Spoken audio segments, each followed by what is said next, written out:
Kabilang itong Boston Celtics sa mga malalakas na team ngayon sa kanilang conference mga idol. Sila yung defending champion, kaya mayroong pinangahawakan itong Boston Celtics sa NBA. Magsisilbing threat itong Lakers at ang Dallas Mavericks mga idol para sa kanila. Sabalit mangyayari lamang yan kung sila'y magtatagpo sa NBA Finals.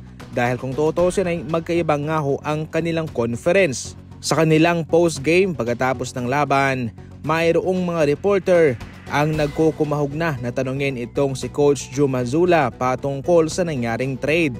Ngunit ang naging kasagutan lamang ni Coach Joe Mazzulla, "Wag niyo akong tanungin sa trade, wala akong pakialam." Sa sinabing ito ni Coach Joe Mazzulla, wala siyang pakialam kung anuman ang nangyayari. Nakafocus lamang siya sa kanyang kupunan na Boston Celtics. Nakafocus lamang sila sa pagdepensa ng kanilang titulo. Hindi naman sila magtatapatan sa NBA playoff dahil magkaiba yung kanilang conference. Mas hamon pa nga ho ito para sa Dallas at sa Lakers kung sila ba'y makakapunta sa conference finals papuntang NBA finals. Yan naman sa ngayon ang hamon ni Charles Barkley patungkol sa dalawang team na ito para malaman daw kung sino ang nanalo sa trade.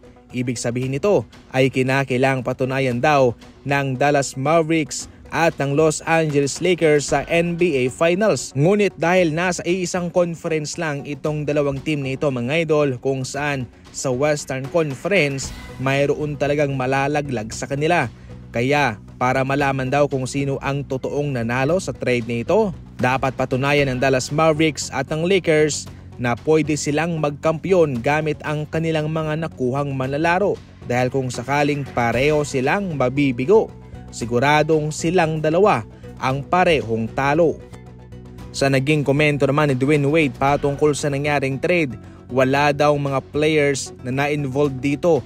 Purong mga businessman, mga milyonaryo, mga bilyonaryo ang na-involved dito. Kung sa trade yung mga manlalaro ang kumokontrol, sa trade na ito, ang nagkokontrol daw ay yung mga mayayaman. Ayon sa impormasyon, si Luka ay ang pang-anim sa listahan sa jersey sales mga idol. Pero ngayon, inaasahan na nga ho na siya ay magiging number 1 na. Malaki raw ang impact niya sa fanbase ng Lakers, considering daw na European player itong si Luka, malaking pangalan. Siguradong magkukumahog daw ang mga European fans nitong si Luka at pupunta sa arena ng Los Angeles Lakers para manood. Doon pa lang mga idol, panalong-panalo na ang Los Angeles Lakers sa pera. At syempre, yung kabila nga rin ho mga idol, ang mga bilyonaryo, pera lang din talaga yung kanilang iniisip. Sabi nga ho nila, expect the unexpected. Pero sad to say, mukhang heto na yata ang masaklap na realidad ngayon sa NBA. Samantala, gumawa na nga rin ho ng isa pang trade ang Dallas Mavericks at kanilang ipinadala si Quentin Grimes sa Sixers bilang kapalit nitong si Caleb Martin. So basically, sa trade na ito ay nagkaroon lang ng mas magandang upgrade itong Dallas Mavericks kay Grimes.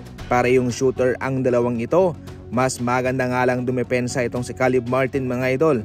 So kung mapapansin nyo ay pinagagana talaga ng Dallas Mavericks yung kanilang depensa. As of now, heto na yung new look na Dallas Mavericks pagkatapos ng Davis at Caleb Martin trade. Yan lang muna sa ngayon ang ating mga balitang basketball. Maraming salamat po sa panonood.